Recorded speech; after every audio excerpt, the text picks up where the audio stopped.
اور یشوع کی زندگی میں زوال آتا ہے. یشوع کی قوم پہ بہت بڑی شکست اور زوال آتا ہے. کچھ لوگ کہتے ہیں چھوٹی چھوٹی باتوں سے کوئی فرق نہیں پڑتا, چھوٹی چھوٹی باتوں سے کوئی فرق نہیں پڑتا, کوئی میٹر نہیں کرتی چھوٹی چھوٹی. خدا کے عظیم خادم کہتے ہیں جو لوگ کہتے ہیں چھوٹی چھوٹی نافرمانی یا چھوٹی چھوٹی باتوں سے, رویوں سے کوئی فرق نہیں پڑتا, وہ کبھی ایک رات مچھر والے کمرے میں گزار کے دیکھا.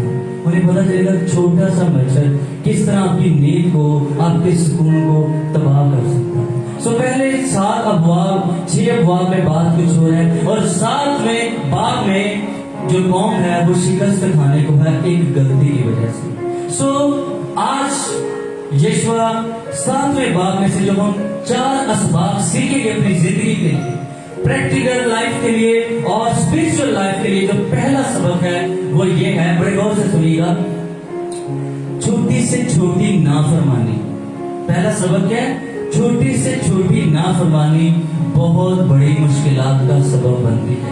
چھوٹی سے چھوٹی نافرمانی بہت بڑی مشکلات کا سبب بنتی ہے. اب 7ویں باب کی پہلی ورس کو پڑھتے ہیں.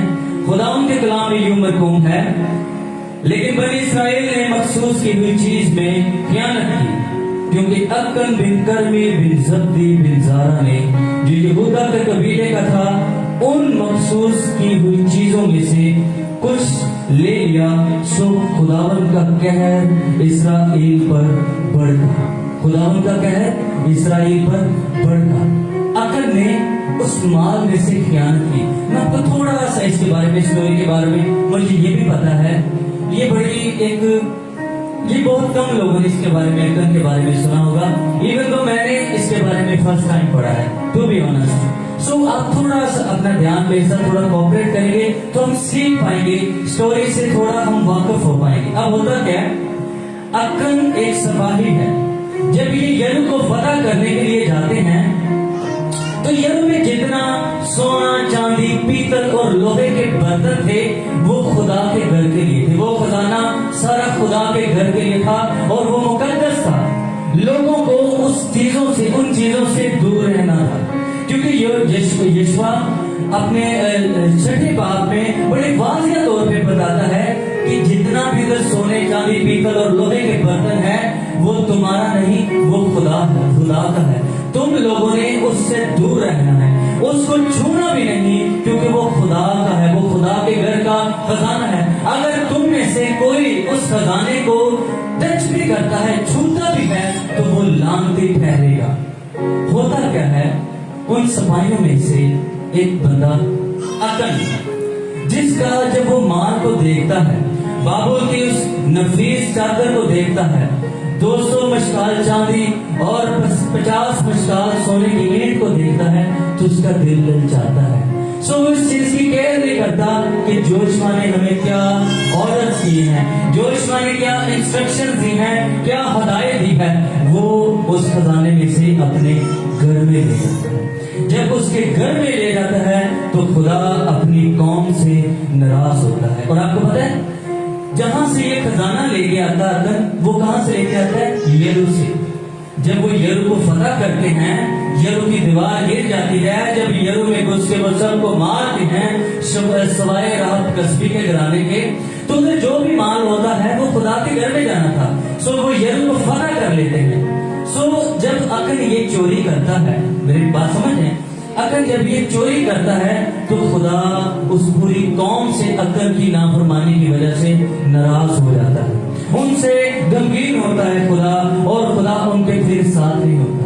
ہوتا کیا ہے, اس قوم کو, یشوع کو اور اکن کو نہیں پتا کہ کتنی بڑی نافرمانی ہو گئی ہے, بلکہ اکن کو پتا ہے, سپاہیوں کو یا دوسرے لوگوں کو یا یشوع کو پتا نہیں کیا ہو گیا ہے, کہ یہ کیا ہوا ہے. انہیں نہیں پتا کہ اس نے چوری کی ہے یا نہیں کی.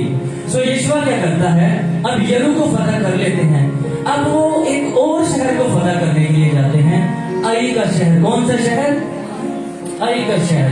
اس شہر میں وہ اس شہر کو فتح کرنے کے لیے جاتے ہیں. یشوع کیا کرتا ہے, کچھ آدمیوں کو بھیجتا ہے کہ تم اس شہر کی بابت دریافت کرو کہ ادھر کتنے لوگ ہیں, ہم تھوڑی اسٹریٹجی بنائیں, ہم نے کس طرح ان پہ غالب آنا ہے. جب یشوع آدمیوں کو بھیجتا ہے تو وہ ادھر جا کے وہ واپس آ کے بتاتے ہیں کہ جو آئی کے لوگ ہیں وہ بڑے کم ہیں، بڑے تھوڑے لوگ ہیں، صرف ہم 2 یا 3 ہزار لوگ بھی دیکھیں گے تو ہم آئی کو بھی یرو کی طرح فتح کر لیں گے۔ لیکن جب 3 ہزار ادھر سے جاتے ہیں تو آئی کے لوگ ان کو اتنا مارتے ہیں کہ آگے لگ کے آئی کے لوگوں سے بھاگتے ہیں۔ آئی کے لوگ انہیں بہت مارتے، اس کی وجہ کیا ہوتی؟ خدا ان سے ناراض ہوتا ہے، خدا اپنی قوم سے ناراض ہوتا ہے، خدا قوم بنی اسرائیل سے ناراض ہوتا ہے، اور یہ قوم مار کھا کے آئی سے واپس آتی ہے، اور عقل کی اس نافرمانی کی وجہ سے قوم شکست کھاتی ہے، بدنام ہوتی ہے اور واپس آتی ہے، اور عقل کی اس نافرمانی کی وجہ سے 36 لوگ بھی اس جنگ میں مارے جاتے ہیں۔ یہ عقل کی نافرمانی تھی جس کی وجہ سے 36 گھروں میں صف ماتم بچ گئے۔ یہ عقل کی نافرمانی تھی جس کی وجہ سے 36 جو عورتیں ہیں وہ بیوہ ہو گئی۔ یہ عقل کی نافرمانی تھی جس کی وجہ سے 36 گھروں کے بچے اپنے باپ سے محروم ہو گئے۔ یہ عقل کی نافرمانی تھی جس کی وجہ سے پوری قوم بنی اسرائیل پہ خدا کا قہر بڑھ گیا۔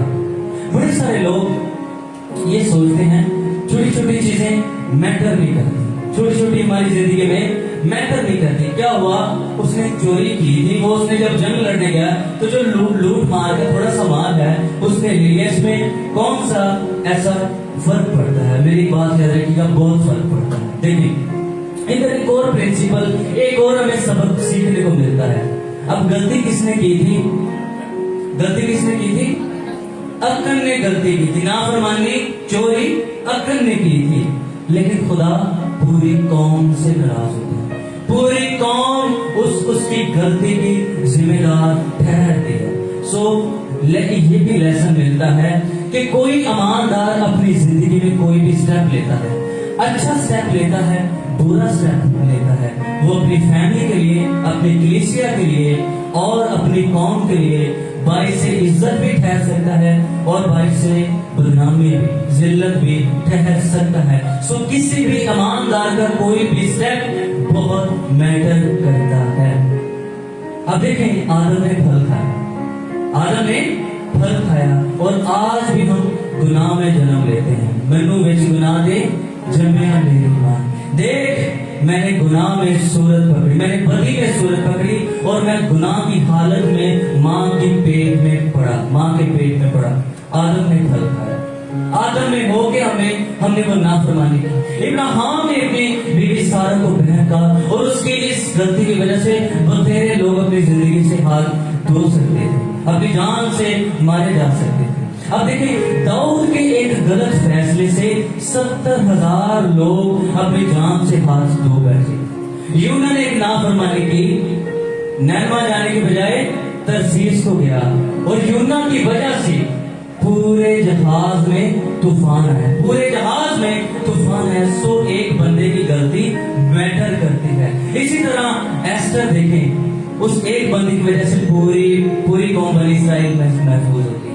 آپ دیکھیں نوح نے جب طوفان سے بچا تو اس نے اپنے آپ میں عہد کیا کہ میں خداوند کی شکر گزاری کروں، اور اس کی اس سٹیپ کی وجہ سے خدا نے اس کے ساتھ وعدہ کیا کہ میں آئندہ کبھی بھی پوری امت کو ایسے پانی کے ساتھ نہیں ماروں گا۔ آپ اسی طرح دیکھیں اس سٹوری میں آپ کو ایک رہب کسبی ملے گی۔ اس عورت کسبی کے ایک سٹیپ کی وجہ سے اس نے جو یشوا کے لوگ تھے انہیں اس نے گھر میں سنبھالا تھا، اس نے چھپایا تھا ان لوگوں کو۔ اس رہب کسبی کی وجہ سے اس کا پورا خاندان بچ گیا اور سارا یرود تباہ ہو گیا، مر گئے، لیکن رہب کسبی کا خاندان بچ گیا۔ کسی بھی ایماندار کا اچھا یا برا سٹیپ میٹر کرتا ہے، اور ہماری جو چھوٹی سے چھوٹی نافرمانی ہے، شاید عقل نے سوچا ہو اتنا مال ہے، میں نے جیتا ہے، میں نے آ کے لڑائی کی ہے، اس میں کون سا اتنا فرق پڑتا ہے۔ اس نے اس کی انسٹرکشن کو دیکھیں، اس نے شاید سوچا ہو شاید یشوا نے ایسے ہی کہہ دیا ہے، شاید اس نے یشوا کی بات کو سیریس نہیں لیا، اس نے شاید اپنے دل میں ایک چھوٹی سی نافرمانی کی ہو، لیکن اس کی اس نافرمانی کی وجہ سے کتنا بڑا نقصان ہوا۔ اپنی زندگی میں آج یہ لیسنز لیں کہ